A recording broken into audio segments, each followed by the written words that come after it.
Hey guys, welcome back to Tea Times. I am really excited to get into today's lesson with you because we are going to talk about full swing. So we took a little break with Workout Wednesday. Hopefully you guys made it through that workout. I'm a little sore today, but I think we'll manage. Today we're going to talk about a concept that is a little complicated. It's a little difficult to grasp.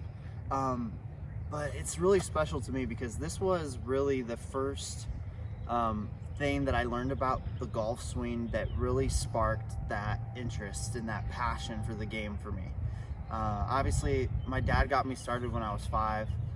I played, for years, but it wasn't really until I was about 10, 11, that age range, to where golf really became a huge passion of mine, a personal passion.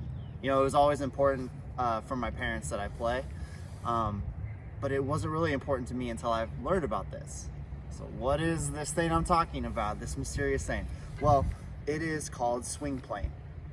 Now, swing playing is the first technical aspect of the golf swing that I learned, and it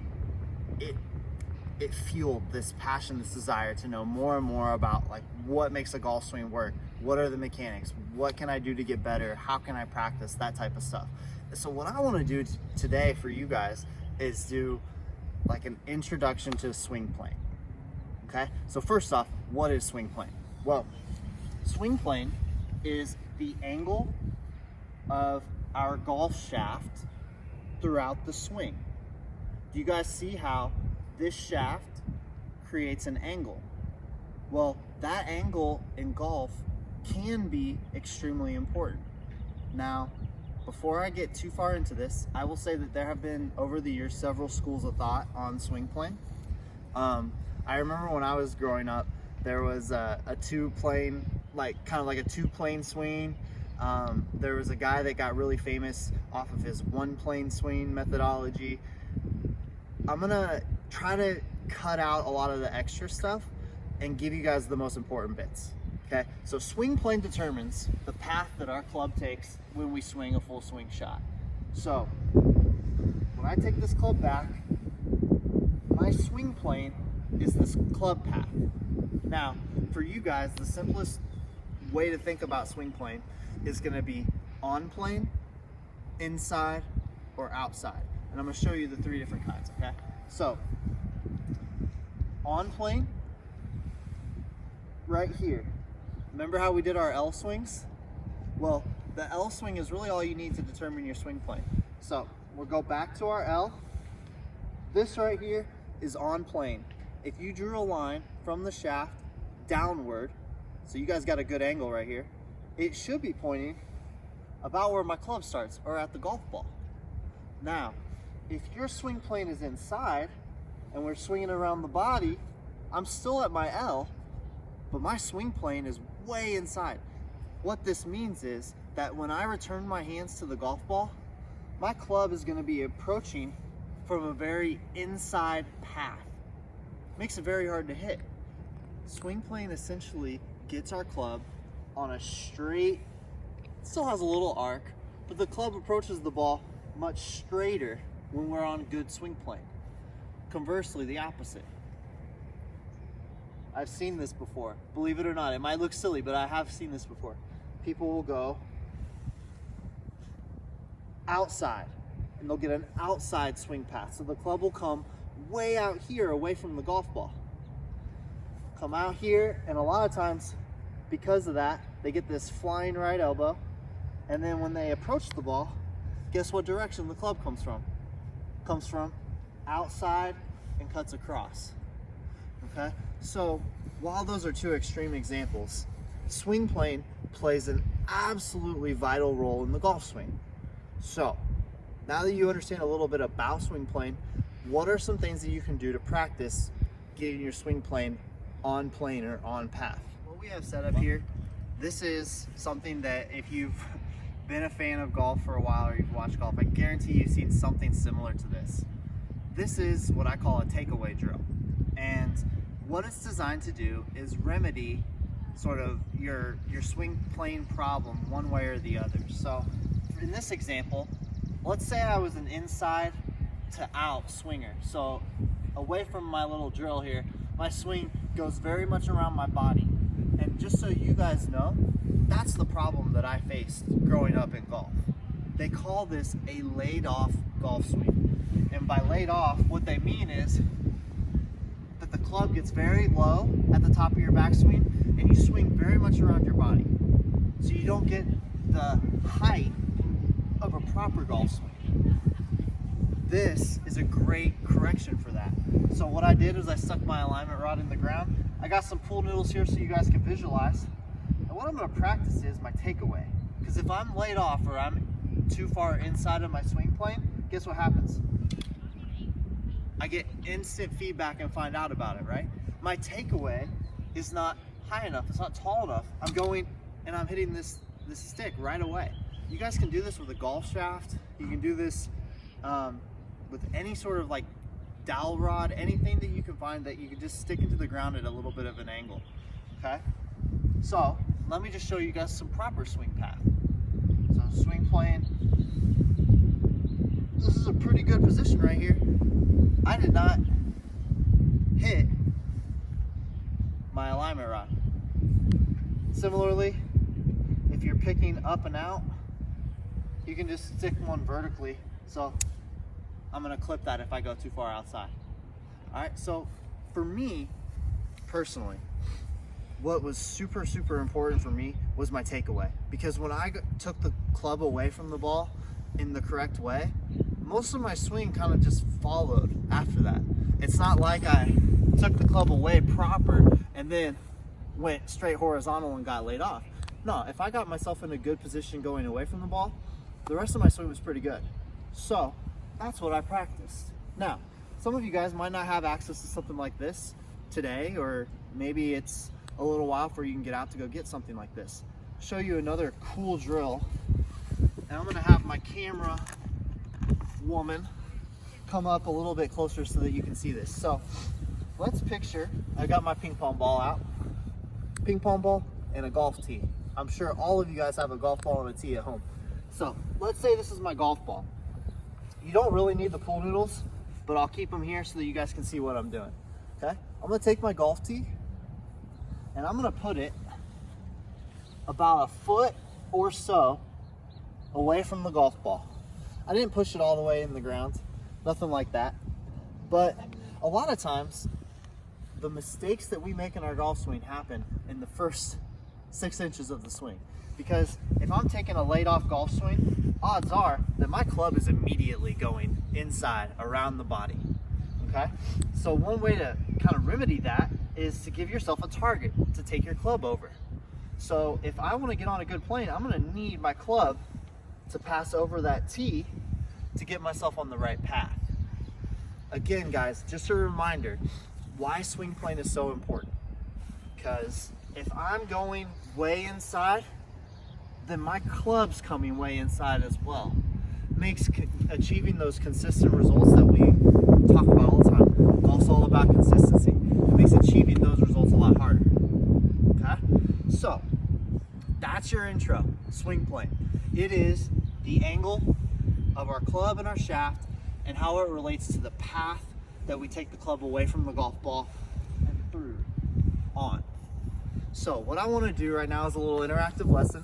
I want to get my camera woman involved and I want you guys to see this in action. All right, guys, so we have Yvette back for another guest appearance, and what I'm gonna have her do is take a couple practice swings and then have her hit the little ping pong ball towards the side of the house there, and we're just gonna take a look together at her swing plane and see what we see.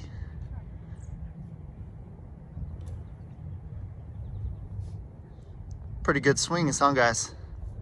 Reminder, she's only been golfing for a year. All right, so go ahead and hit one, Yvette.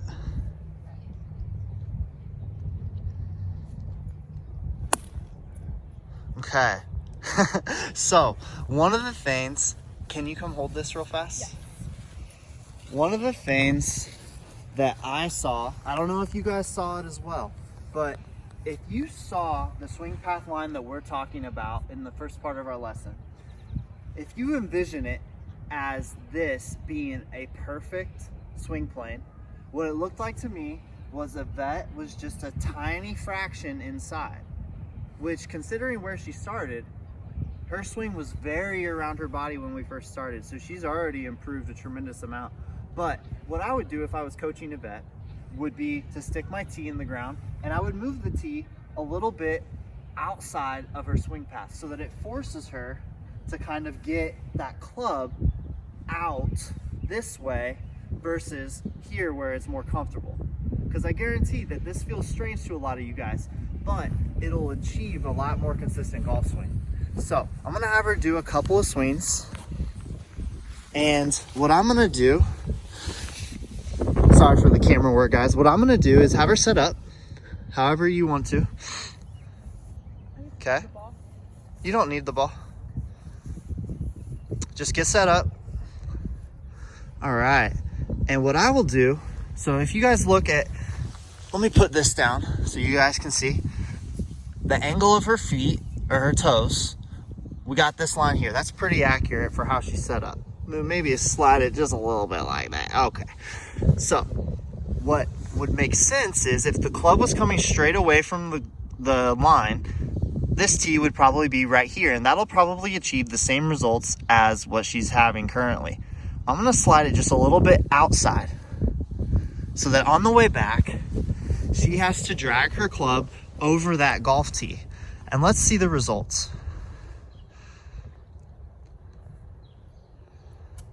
So better, still a little inside though. Remember to pick up that club and get to your L.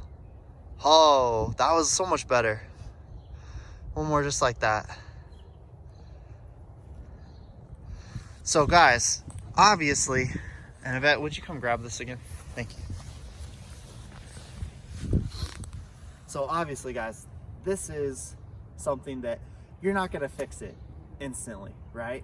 You're not gonna go from, oh, like I'm way inside or I'm way outside to right on plane in a matter of a few golf swings. The point is to check your progress and to set goals for yourself. Set things that you can measure. Am I taking this practice swing and going over my golf tee and finding that sweet plane spot? Okay. What it also means is, and we can get more in depth on this later, to the entire swing. We kind of kept it at our L for today, but we can get it more in depth in a future video. But I just wanted to give you guys the basics that this swing plane and this swing path is extremely important in terms of consistently having good ball striking on our full swing shots. So if you have the ability to have a parent or a sibling take a phone and record you, I think that that can shed a lot of light on, are you on plane or not? And if you want to, you can even send them to me. Same email address as our last Friday Fun Day video, jbehee@thefirstkc.org. Link will be down in the description. Send them to me and I can give you some advice. I could draw some lines on it. I think the best way to check your swing plane is to record yourself, analyze your own golf swing, compare it. They have slow motion videos of every single pro on the LPGA, PGA, and Champions Tour. Compare it to your favorite pro. See how your swing compares to theirs. See how you could model your swing to be more like one of theirs. Because obviously they're doing something right. All right, guys. That was fun. I think that it's fun for me, especially because, like I said at the beginning of the video, this was something that really got me fully invested into golf. Before this, I was doing it because, I mean, yeah, it was fun. I enjoyed it. But my parents were like, yo, let's go play golf. And I'd be like, okay, sure. It wasn't really my idea yet. When I first found out about swing plane, I think it was in like a golf magazine. What was it called? I think it's actually just called Golf Magazine. I don't know if it's still around, but I used to get monthly issues of that. I think my dad signed me up or something like that. And I saw like this 10-page article about swing plane, and it was fascinating to me. And that became something that I became kind of obsessed with in golf. I don't know, it was the thing that piqued my interest. And so really what I'm hoping to convey to you guys is find out what's important to you, find out what drives you, what motivates you, and pursue that. Within golf, there's a variety of different things. Maybe it's putting. Maybe you just really enjoy hitting super long putts and getting the distance just right. Maybe it's chipping, maybe it's pitching, maybe you just like hitting your driver. I know a lot of boys in the first tee program, that's going to be the case for you guys because you like to hit the ball far. But I guess my point is, find out what drives you in golf, what motivates you, what makes you tick, and do stuff that's going to be along those lines, consistent with that. For me, understanding and learning the technical aspects of the golf swing and what causes the ball to go right when I hit it to the right and I'm like, what caused that? I don't understand it. Understanding cause and effect in the golf swing, understanding the relationships of the hands and the club and the golf ball and all that stuff, it fascinated me. And that's what really grabbed my attention and grabbed hold of me. I think that this is true beyond golf as well, right? Find out what your passions are, find out what your interests are. Because of the technical aspects of the golf game, learning those, I became interested in other hobbies too. Tennis was similar in a lot of ways for me to golf, and I was never that good at tennis, but I really enjoyed playing it because there are elements like spin is a very important factor in both golf and tennis, and I could understand how to apply spin, and I could understand how to do all that. Like I said, guys, this is beyond golf. We're talking life here. Find out what motivates you, find out what your passions are, find out what your interests are, and how can you do stuff that correlates with those. All right, guys, we'll see you for Friday Fun Day tomorrow.